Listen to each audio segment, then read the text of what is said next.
Very good morning, children. Welcome back to the Computer Science Virtual Learning Session. Happy to see your enthusiasm towards the subject and involvement in doing all the activities.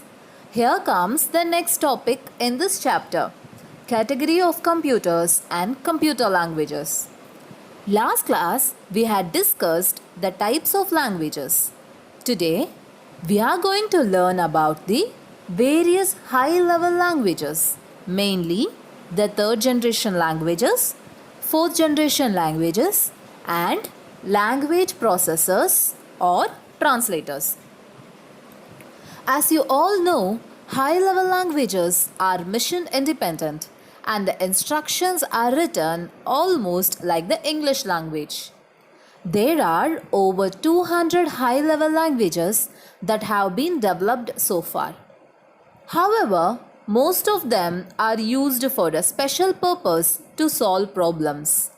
Nowadays, high-level languages like COBOL, BASIC, Fortran, and Pascal are almost outdated.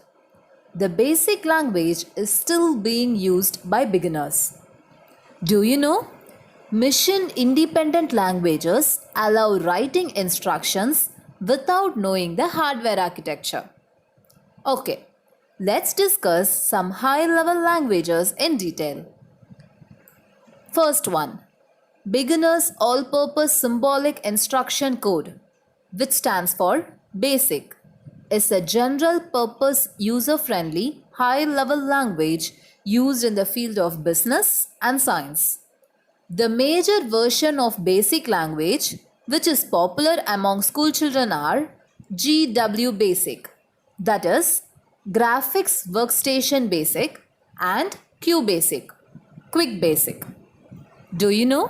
In 1964, BASIC was developed by John Kemeline and Thomas Coates at the Dartmouth College in the USA. C is a powerful language used for engineering and scientific applications, and it's a very effective tool to perform any complex mathematical operation in the simple form. Do you know? C was developed between the years 1969 and 1973 by Dennis Rich at the Bell Telephone Laboratories. Next one, C++. It is an object-oriented programming OOP language derived from C language. This also comes under high-level language and it applies object-oriented features of Simula 67. C++ allows users to perform long operations effectively in short forms. This is why C++ is more popular among software professionals. Do you know? In the early 1980s, C++ language was developed by Jarney Stroustrup at AT&T Bell Laboratories. And the next one is Java. Java is also an object-oriented programming OOP language, initially called Oak, named after the OKE tree. Java is a multi-purpose language which is strong in text and string operations. It requires a language processor to execute programs on a computer. Do you know? In 1990s, Java was developed by James Gosling at Sun Microsystems, USA. And here comes the next one, Visual Basic. It is an object-oriented programming OOP language that easily links with a graphical presentation and support menu-driven approach for interactive programs. For a better understanding of the menu-driven approach, think about your mobile phone that uses a menu-driven interface. You are presented with a menu.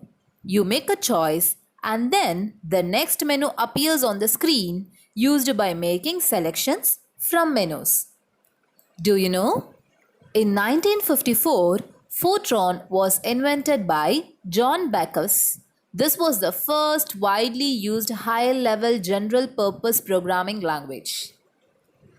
Let's finish this topic with a comparison of high-level and low-level languages.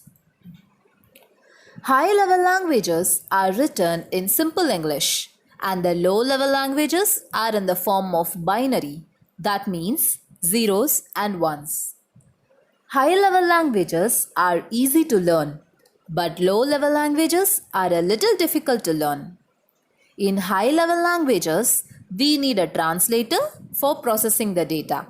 In low level language, not required a translator because it's already in the form of binary.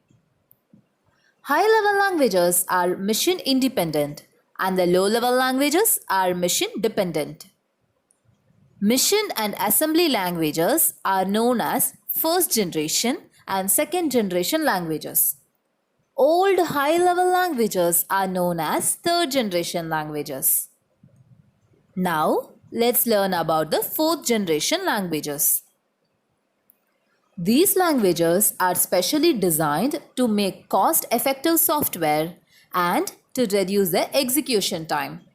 It is used in the field of database queries, data manipulation, analysis, and report making. This is accessible to people without formal training as programmers.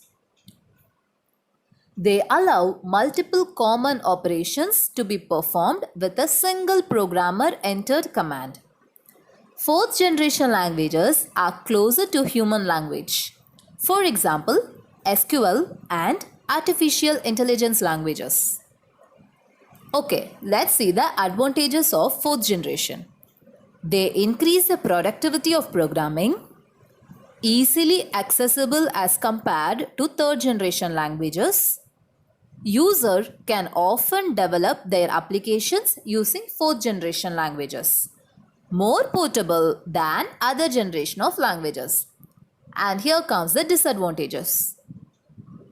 The programs developed in the fourth generation languages need high processing speed of the CPU. The programs developed also require more space in the memory of the computer system. So children, let's go for a quick recap before finishing the session. Machine and assembly languages are known as first generation and second generation languages. Old high-level languages are known as third generation languages. We will see in the next video with the last topic of this chapter, language processes. Until then, stay home, stay safe. Bye-bye.